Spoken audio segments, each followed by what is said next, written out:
Breaking news mga idol, kaninang-kanina lang nang maganap ang weigh-in ni Naoya the Monster Inoue ng Japan at Marlon Tapales para sa kanilang inaabangang undisputed match. Pagdating po sa final na weigh-in ni Naoya the Monster Inoue ay tumimbang siya ng 121.75 pounds pasok sa limit ng 122 pounds super bantamweight division. Pagdating naman kay Marlon Tapales ay tumimbang naman ito ng 121.25 pounds pasok din sa 122 pounds limit ng super bantamweight division. Talagang matutuloy na mamaya ang kanilang inaabangang bakbakan.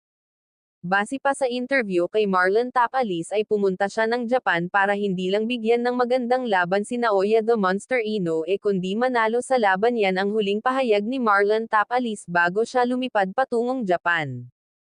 Na-interview naman si Marlon Tapales sa sikat na sexy star na si Maria Ozawa ng Japan na kung saan parang